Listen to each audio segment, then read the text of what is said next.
नमाज में कुरान मजीद की सूरतों को क्या तरतीब के साथ पढ़ना ज़रूरी है? जिस तरतीब से ये कुरान मजीद मुरतब है, या ये तरतीब बदल कर भी पढ़ा जा सकता है? मोहतरम नाज़रीन किराम, कुरान मजीद की ये तरतीब तरतीब नुज़ूली नहीं है, ये तौक़ीफ़ी तरतीब है।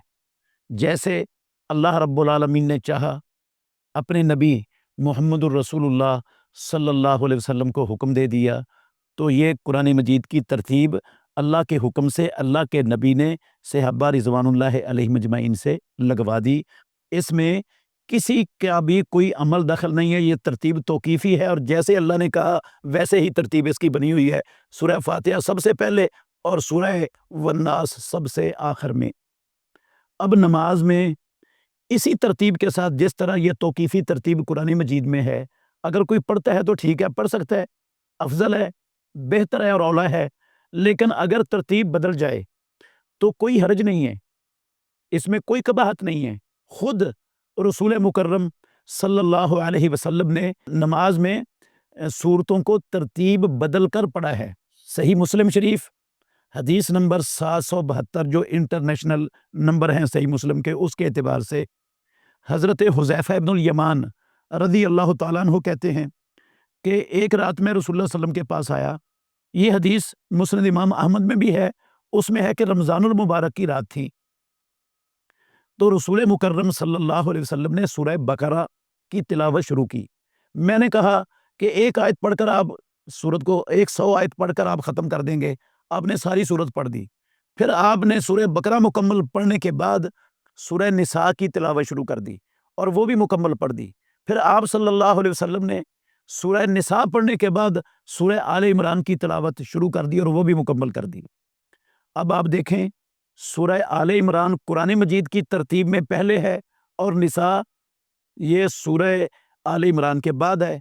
और इमामुल अंबिया मुहम्मदुर रसूलुल्लाह सल्लल्लाहु अलैहि वसल्लम ने निसा पहले पढ़ी जो कुरान मजीद के अंदर बाद में है, और सूरह आले इमरान बाद में पढ़ी जो कुरान मजीद की तरतीब में पहले है उससे। तो अगर ये तरतीब बदलना जायज़ ना होता, इसकी गुंजाइश ना होती इस्लाम में, तो रसूल मुकर्रम सल्लल्लाहु अलैहि वसल्लम कभी भी ये तरतीब उल्ट कर खुद ना पढ़ते। तो अल्लाह के नबी का पढ़ना ये दलील है इस बात की, सरीहन नस है कि तरतीब बदली जा सकती है। हज़रत अनस बिन मालिक रज़ी अल्लाह ताला अन्हु की हदीस है सही बुखारी शरीफ में, और ये हदीस 774 नंबर पर सही बुखारी में मौजूद है। कहते हैं कि एक अंसारी सहाबी रसूल मुकर्रम सल्लल्लाहु अलैहि वसल्लम का मस्जिद कुबा में लोगों का इमाम था। वो जब भी नमाज पढ़ाता ना, हर रकत में सूरह फातिहा के बाद कोई भी सूरत पढ़ने से पहले वो सूरह इखलास पढ़ता, कुल हुवल्लाहु अहद, फिर वो कोई और सूरत पढ़ता, हर रकत में ऐसा ही करता। तो लोगों ने उसको कहा कि आप हर रकत में पहले सूरह इखलास पढ़ते हो, फिर उस पर इक्तिफा नहीं करते और सूरत पढ़ने लग जाते हो। या तो अकेली फातिहा पढ़ो, या तो अकेली सूरह इखलास पढ़ो, और अगर ये अकेली नहीं पढ़नी तो फिर दूसरी सूरत पढ़ लिया करो। तो उस अंसारी इमाम ने, उस सहाबी ने कहा कि मैंने तो ऐसा ही करना है, अगर तुम्हें पसंद है तो मैं तुम्हें नमाज पढ़ाता रहूँगा, अगर तुम्हें ये पसंद नहीं है तो मैं इमामत छोड़ देता हूँ, तुम किसी और को इमाम बना लो। कौम चूँकि उसको अपने में से सबसे अफ़ज़ल समझती थी, तो उन्होंने इसी को इमाम बनाया। और रसूलुल्लाह सल्लम जब इस कौम के पास तशरीफ़ लाए तो उन्होंने रसूलुल्लाह सल्लम के पास इस मसले को ज़िक्र किया। आप सल्लल्लाहु अलैहि वसल्लम ने कहा, उससे पूछो कि वो ऐसा क्यों करता है? तो उससे पूछा गया, उसने कहा, मैं इस सूरत से मोहब्बत करता हूँ, इस सूरत में अल्लाह रब्बुल आलमीन की सिफ़त है, मैं इससे मोहब्बत करता हूँ।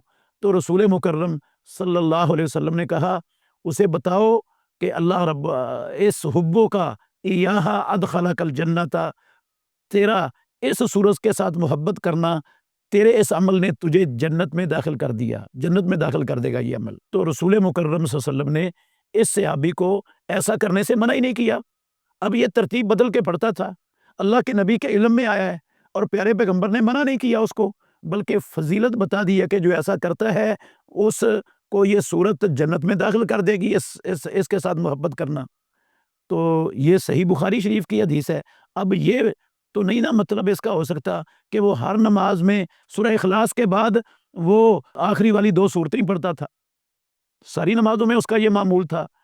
تو اس سے بھی یہ ثابت ہوتا ہے کہ ترتیب اگر بدل جائے تو کوئی فرق نہیں پڑتا۔ ایسے ہی ہماری ماں عائشہ ام المومنین رضی اللہ عنہا کی حدیث ہے، صحیح بخاری میں بھی ہے، حدیث نمبر 7375 اور صحیح مسلم میں 813 نمبر حدیث ہے۔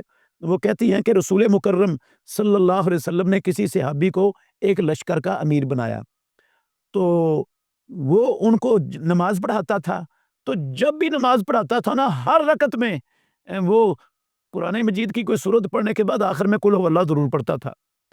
تو اس کو بھی لوگوں نے کہا کہ تم ایسا کیوں کرتے ہو؟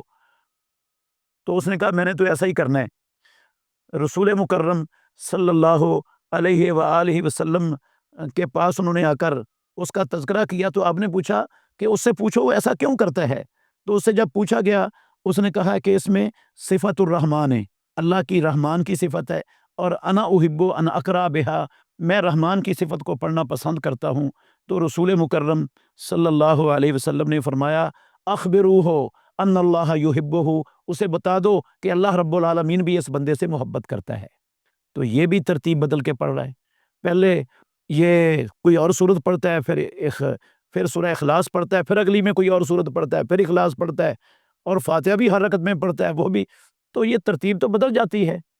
اگر ترتیب کے بغیر پڑھنا جائز نہ ہوتا تو رسول مکرم صلی اللہ علیہ وسلم ضرور ان صحابہ رضوان اللہ علیہم اجمعین کو منع کر دیتے۔ جب آپ نے منع نہیں کیا، نہ ان کو امامت سے معزول کیا ہے، تو یہ صریح نص اور دلیل ہے کہ ترتیب بدل کر بھی پڑھا جا سکتا ہے۔ حنفی عالم ہیں احمد رضا بجنوری، انوار الباری کے مؤلف، انہوں نے اپنے استاد مولانا انور شاہ کاشمیری کے متعلق لکھا ہے کہ امام طحاوی رحمۃ اللہ علیہ نے، امام بخاری نے جو باب قائم کیا ہے نا، امام بخاری نے باب باندھا ہے صحیح بخاری میں، باب الجمع بین السورتین فی رکعۃ، ایک رکعت میں 2 صورتیں جمع کی جا سکتی ہیں، والقراءۃ بالخواتیم، اور صورتوں کے آخری آیتوں کے ساتھ بھی قرات کی جا سکتی ہے نماز میں، وسورۃ قبل سورۃ، اور صورتوں کی ترتیب بدل کر بعد والی صورت پہلے اور پہلے والی بعد یہ بھی پڑھی جا سکتی ہے،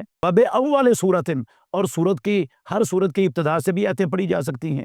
تو یہ امام طحاوی نے لکھا کہ امام بخاری رحمۃ اللہ علیہ نے یہ چاروں صورتیں لکھی ہیں، یہ چاروں صورتیں جائز ہیں۔ میرے نزدیک طحاوی کو ترجیح ہے، یہ انوار الباری کے مؤلف نے انور شاہ کاشمیری کی بات لکھی ہے، تو احناف کے جو منصف علماء ہیں وہ بھی سمجھتے ہیں کہ جائز ہے، حتیٰ کہ مولانا غلام رسول سعیدی شرح مسلم کے اندر وہ لکھتے ہیں کہ ائمہ ثلاثہ کے نزدیک خلاف ترتیب پڑھنا مطلقاً جائز ہے۔ امام مالک، امام شافعی، امام احمد بن حنبل رحمۃ اللہ علیہ کے تینوں کے نزدیک خلاف ترتیب پڑھنا مطلقاً جائز ہے، پڑھا جا سکتا ہے۔ تو انہوں نے بھی اس کو ذکر کر کے خاموشی اختیار فرمائی ہے، اور ایک قسم کی اس کو ترجیح دی ہے اس رائے کو۔ تو اگر احادیث سے مسئلہ سمجھ نہیں آتا تو کم از کم اپنے ان علماء کی تصریحات سے ہی سمجھ کر اس مسئلے کو عوام الناس میں کھڑا کر کے عوام کو پریشان کرنے سے گریز کرنا چاہیے۔ اللہ ہمیں سمجھنے کی اور عمل کرنے کی توفیق دے۔